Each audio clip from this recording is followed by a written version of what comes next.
Okay, so today we are going to see about this biocomputing, right? So first of all, what is this biocomputing?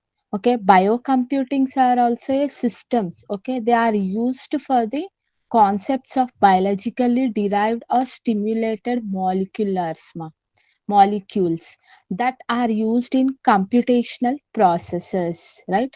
So mainly they are going to be using in deriving all the issues of biologically for counting for molecules, for identifying the proteins, for identifying the red blood cells. So count red blood cells, white blood cells, okay, that all counts they are going to be identifying with the help of this biocomputing, right?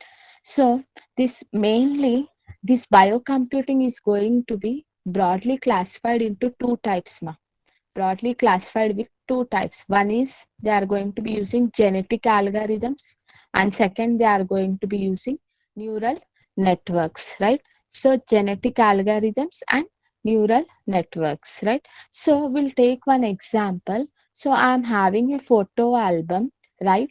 In that, in that I'm having a dog pic. Okay, dog is there in that all photo pics, right? So by seeing that, I can say that yes, dog is available in that album. Okay, dog is available in that album, right? In that pic, okay, by standing or by sitting or by sleeping, okay, by according to their actions, by seeing manually, I can say that yes, dog is present in that photo album, okay, in that pic, right? By seeing. So here, if I write a program, okay, if I write a program, means it will be a difficult to identify. Okay, it will be a difficult to identify what the dog is doing, is their dog is present or not. Okay, it will be become a difficult, right? So in this case here, human beings can easily identify. Okay, human beings can easily identify. Okay, is their dog is present in that pic or not? Okay, in which position it is? Okay, so these all things we can easily identify. What is the color? Okay, what is these all things we can easily identify, right? So similarly, biocomputing, it what it will be doing means it will be replacing the brain humulates, brain stimulates.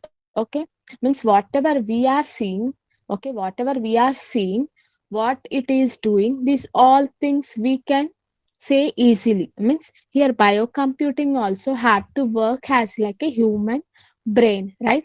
It had to imitate as you. Okay, so that's why they are going to be using some two algorithms. One is the genetic algorithm, another one is the neural networks, right? So mainly these genetic algorithms, why means what it will be doing means it will be identifying all the DNA structures, okay, molecules. With the help of these genetic algorithms, we are going to be identifying all the structures of molecules, DNAs, and can easily identify. Okay, so for example, now present situation, COVID is there, ma. Okay, COVID is there. So some patients are getting symptoms, some patients are not getting symptoms, right? So by seeing their reports, okay, by seeing their all everything manually, human can analyze, yes, this is the symptom of this COVID. Okay, this is not. Okay, by seeing that, okay, so he can recover how it is more means how that infection is there, where it has been infected, what are the major drawbacks for that. Okay, these all things here we can identify. Means with the help of this genetic algorithm, it will be easy to identify these all things. Means here they are going to be using this biocomputing tools, right? So mainly it will be identifying all the smaller particles, right? So helps this biocomputing helps all the scientists, okay, all the scientists to study and explore proteins and DNA structures, okay, which will be help in understanding molecular cases of contained diseases. Okay, what is there in that? Okay, we can differentiate that. Okay, why this COVID is affecting the human. Okay, what are the reasons for, then how the changes are happening in the human to human. Okay, these all things are they are going to be identifying, means the scientists are going to be doing the study. Okay, they are going to be understanding about that molecules and contain diseases, right? So neural networks. Okay, neural networks, stimulation of human brain, mainly stimulation of human. Main here we are using artificial neurons and developing some symptoms which can be solved non-deterministic problems, okay, which conventional computing algorithms falls to do. Okay, so these all things are going to be done in this biocomputing, means identifying a small particles, okay, and they are going to be doing all the computational processes in order to solve a problem, right? So this biocomputing, it is going to be providing all the theoretical background, okay, and practical tools for scientists to explore proteins and DNA, okay.